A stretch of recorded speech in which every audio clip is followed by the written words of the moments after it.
Hi friends, ఈరోజు అందరికీ ఎంతో ఇష్టమైన వెజ్ మంచూరియా చేయబోతున్నానండి. ఒకసారి చూడండి ఎంత బాగుందో. చూడటానికి టేస్ట్ కూడా ఇంకా బాగుంటుంది. ఒకసారి ట్రై చేసేద్దామా. ముందుగా ఇక్కడ ఒక చిన్న క్యాబేజ్ తీసుకున్నాను. దాన్ని చిన్న ముక్కలుగా కట్ చేసేసుకుందాం. కొలతల ప్రకారం అయితే 2 కప్పులు వస్తుందండి. ఒక హాఫ్ కప్ క్యారెట్ కూడా ఇలా తురిమేసి తీసేసుకుందాము. వీటిని చిన్నగా కట్ చేసుకోవాలండి. ఇక్కడ చూడండి, మా బాబు మధ్యలోకి వచ్చేసాడు. ఇక్కడ ఇందులోకి మనం ఒక కప్పులోకి సగం వరకు మైదాపిండి, సగం వరకు కార్న్ఫ్లోర్ తీసుకుందాము. ఇంకా మిరియాల పొడి కొంచెంగా, ఒక హాఫ్ టీ స్పూన్ వరకు మనం అల్లం వెల్లుల్లి పేస్ట్ ఒకటి, ఒక స్పూన్ కారం మనకి రుచి తగ్గట్టుగా, అంటే ఒక హాఫ్ స్పూన్ వరకు సాల్ట్ వేసుకుందాం. ఒక హాఫ్ టీ స్పూన్ వరకు గరం మసాలా కూడా వేసేసుకుని మనం బాగా కలిపేసుకుందామండి. ఈ విధంగా చూపిస్తున్నాను కదా, ఈ విధంగా ఒకసారి బాగా కలిపేసుకుందాము. చేతితో కలిపేసుకుందాం. కొంచెం ప్రెస్ చేస్తున్నట్టుగా మనం కలుపుకోవాలండి. ఎందుకంటే క్యాబేజ్లోనే వాటర్ ఉంటుంది కదా, ఆ వాటర్తోనే మనకి ముద్దలా రెడీ అయిపోతుంది. ఇక్కడ మా బాబుజీ కూడా చేస్తున్నాడు, చూసారు కదా. ఇలా చూడండి, కొంచెం మనకి లూజ్గా అయితే కనుక మైదాపిండి వేసుకుందాం కొంచెం, లేకపోతే అయినా సరిపోతుందండి. కరెక్ట్గా ఈ కొలతల ప్రకారం చేస్తే ఈ విధంగా మనం ముద్దలా కలిపేసుకుందాం. చూడండి, ఇలా చిన్న బాల్లా అయితే మనకి రెడీ అయిపోయినట్టే. ఈ విధంగా మనం బాల్స్లా రెడీ ఇలా బాల్స్గా ఒకసారి అయిందంటే మనకి ఇలా ముద్దగా రెడీ అయిపోయినట్టే. ఇలా చిన్న బాల్స్గా తీసుకుని మనం ప్లేట్లో పెట్టేసుకుందాం. చిన్నవే చేసుకుందామండి, మరి పెద్దవైనా బాగుండవు.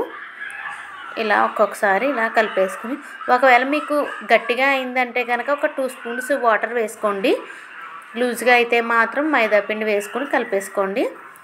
ఇలా బాల్స్లా మొత్తం అన్నీ కొంచెం దూరంగా పెట్టేసుకుందాం. మరీ దగ్గరగా కూడా పెట్టుకోవద్దు, ఎందుకంటే అంటుకుపోయే ఛాన్స్ ఉంటుంది కదా.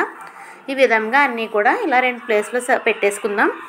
తర్వాత డీప్ ఫ్రైకి సరిపడా ఆయిల్ వేసి ఇలా మనం ఒక్కొక్కటిగా వేసుకుందాము. ఇలా చేతితో ఒకసారి ప్రెస్ చేసి వేసుకుందామండి, లేకపోతే విడిపోయే ఛాన్సెస్ ఉంటుంది కదా. ఈ విధంగా ఒక్కొక్కటిగా మనం వేసేసుకుందాము. అన్నీ ఒకసారి వేసుకోవద్దండి, ఈ విధంగా ఒక్కొక్కసారిగా వేసేసుకుందాము.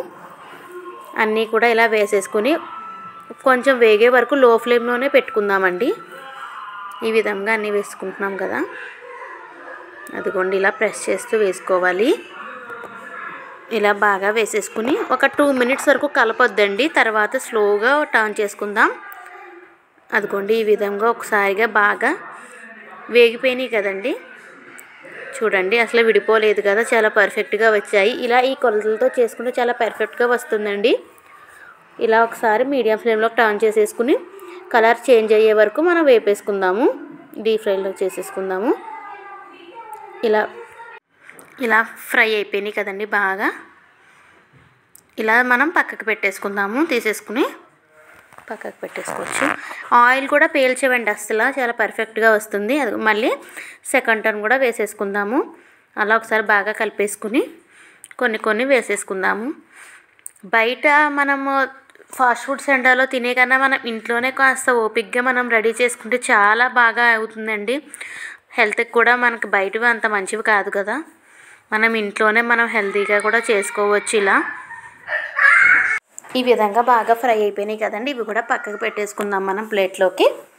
ఇలాగే నెక్స్ట్ అన్నీ కూడా మనం రెడీ చేసేసుకుందాము. అన్నీ కూడా కలర్ చూడండి, అన్నీ కూడా ఒకలాగే ఉన్నాయి కదా. ఇలా పక్కకు పెట్టేసుకుందాం. నెక్స్ట్ ప్రాసెస్ చూసేద్దాం. ఒక 2 స్పూన్స్ వరకు ఆయిల్ వేసుకొని ఇక్కడ అల్లం వెల్లుల్లి నేను చిన్న ముక్కలుగా కట్ చేసేసుకుని వేసుకున్నాను. ఇలాగే వేసేసుకుందాము. హై ఫ్లేమ్లోనే చేసుకోవాలి దీనిదంతా కూడా, మనకి ఫాస్ట్ ఫుడ్ సెంటర్లో అలా కదా ఉంటుంది. ఒక చిన్న క్యాప్సికమ్ని, ఒక ఆనియన్ని మనం ఇలా కొంచెం పెద్ద సైజులా కట్ చేసుకుందాం. హై ఫ్లేమ్లోనే పెట్టి మనం వేపేసుకుందాము. మరీ మనకు డీప్ ఫ్రైలా అయిపోవసరం లేదండి, జస్ట్ మగ్గితే సరిపోతుంది. ఇది బాగా వేగిపోయిన తర్వాత ఒక హాఫ్ టీ స్పూన్ వరకే వేసుకుందాం సాల్ట్. ఆల్రెడీ మనం అందులో వేసుకున్నాం కదా ఆ బాల్స్లో. ఇందులో కూడా ఒకసారి కొంచెం వేసుకుందాం. ఇది ఇలా బాగా కలిపేసుకుందాం. కలిపేసుకున్న తర్వాత ఇందులో మనం సాసెస్ వేసేసుకుందాము. ఇక్కడ నేను చిల్లీ సాస్ వేస్తున్నానండి. మన ఇంట్లో ఏమి అవైలబుల్గా ఉంటే అవి వేసుకోవచ్చు. టమాటా కెచప్ ఇది, ఇంకా నా దగ్గర ఇవే ఉన్నాయండి. చిల్లీ సాస్ ఒకటి, సోయా సాస్, టమాటా సాస్ అంతే. ఒక 2-3 స్పూన్స్ వరకు వేసుకుందాం.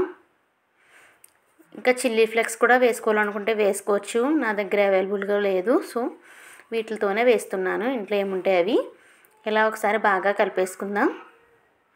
ఇలా బాగా కలిపేసుకున్న తర్వాత మనం ఆ రెడీగా ఉన్న బాల్స్ వేసేసుకుందాం, క్యాబేజ్ బాల్స్.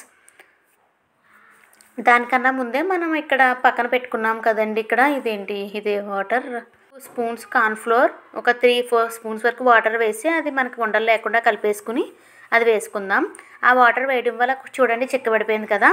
ఇలా చిక్కబడిన వెంటనే మనం బాల్స్ వేసేసుకుందాము. బాల్స్ వేసేసుకుని హై ఫ్లేమ్లో ఒక 2 టైమ్స్ వరకు ఇలా పైనుంచి కిందకి మనం కలిపేసుకుని సర్వ్ చేసేసుకోవడమే. అంతేనండి, చాలా ఈజీగా రెడీ అయిపోయింది కదా. కాస్త ఓపిక ఉంటే చాలండి. మనం బయట తినే కన్నా ఇలా ఇంట్లోనే ప్రిపేర్ చేసేసుకుంటే మనకి కొంచెం సాటిస్ఫాక్షన్ అనేది ఉంటుంది కదా, బయట ఫుడ్ అవాయిడ్ చేసామని. ఏ రెసిపీస్ అయినా కూడా మనం కొంచెం ఓపిక తెచ్చుకొని మనం ఇంట్లోనే ప్రిపేర్ చేసుకుంటే మనకి కొంచెం బాగుంటుంది కదండి. మనకి చూడండి, నేను టేస్టింగ్ సాల్ట్ కూడా వాడట్లేదు. అదే బయట అయితే టేస్టింగ్ సాల్ట్ ఇంకా చాలా వేస్తారు కదా.